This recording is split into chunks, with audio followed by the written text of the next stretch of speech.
क्या आपको पता है कि आप अपनी जेब में पूरा ब्रह्मांड रखते हैं? असल में नहीं, जाहिर सी बात है। लेकिन जो एटम्स आपके शरीर को, आपके फोन को, यहां तक कि आपके सांस लेने वाली हवा को बनाते हैं, वो सब बिलियंस ऑफ ईयर्स पहले स्टार्स के अंदर बने थे। ये स्टार्स हमारे सूरज से भी बहुत बड़े अपनी जिंदगी के आखिर में फट गए और उन एटम्स को पूरे ब्रह्मांड में फैला दिया। उनमें से कुछ एटम्स बाद में इकट्ठे होकर हमारी पृथ्वी बनी और उस पर सब कुछ, जिसमें आप भी शामिल हैं। इसका मतलब है कि आप स्टार डस्ट से बने हैं, हम सब हैं। और हर बार जब आप रात के आसमान को देखते हैं तो आप उन एंशिएंट स्टार्स की लाइट को देख रहे होते हैं जो बहुत पहले की है। क्या यह कमाल की बात नहीं है?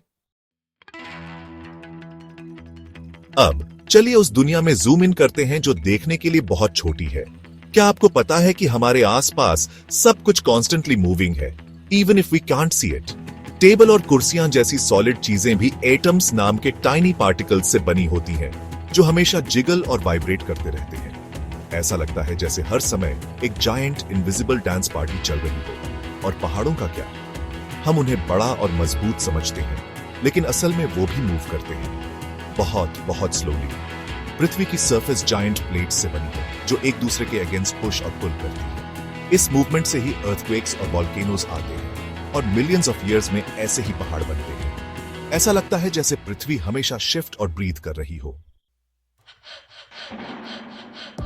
चलिए स्पीड के बारे में बात करते हैं। ब्रह्मांड में सबसे तेज चीज लाइट है, जो 299,792,458 मीटर्स पर सेकंड की इनक्रेडिबल स्पीड से ट्रैवल करती है। ये इतनी तेज है कि सिर्फ एक सेकंड में पृथ्वी के 7 बार चक्कर लगा सकती है। पर क्या आपको पता है, सूरज की लाइट को हम तक पहुंचने में लगभग 8 मिनट्स लगते हैं। इसका मतलब है जब आप सूरज को देखते हैं, कभी भी डायरेक्टली नहीं, तो आप असल में उसे 8 मिनट्स पहले जैसा था वैसा देख रहे होते हैं। और ये और भी अजीब है, भले ही लाइट बहुत तेज है, फिर भी उसे ट्रैवल करने में टाइम लगता है। इसका मतलब है कि जब हम दूर के स्टार्स को देखते हैं तो हम उन्हें थाउजेंड्स या मिलियंस ऑफ ईयर्स पहले जैसा थे वैसा देख रहे होते हैं। ये बिल्कुल टाइम में पीछे देखने जैसा है। टाइम की बात करें तो क्या आपको पता है कि आपके थॉट्स का वेट होता है? ठीक वेट नहीं, लेकिन उनमें टाइनी इलेक्ट्रिकल सिग्नल्स आपके ब्रेन में घूमते रहते हैं। और सुनिए, ये भले ही आपका ब्रेन ज्यादातर पानी से बना है, लेकिन ये इतनी इलेक्ट्रिसिटी जनरेट करता है कि एक लाइट बल्ब जल सके। आपके हेड में फिट होने वाली चीज के लिए ये बहुत इंप्रेसिव है। सेक्शन 4, आप ही के अंदर का कमाल। लेकिन साइंस का सबसे बड़ा कमाल स्पेस में नहीं है, या माइक्रोस्कोप के नीचे भी नहीं। वो है आप। आपका शरीर एक कॉम्प्लेक्स और इनक्रेडिबल मशीन है जो अमेजिंग चीजें कर सकता है।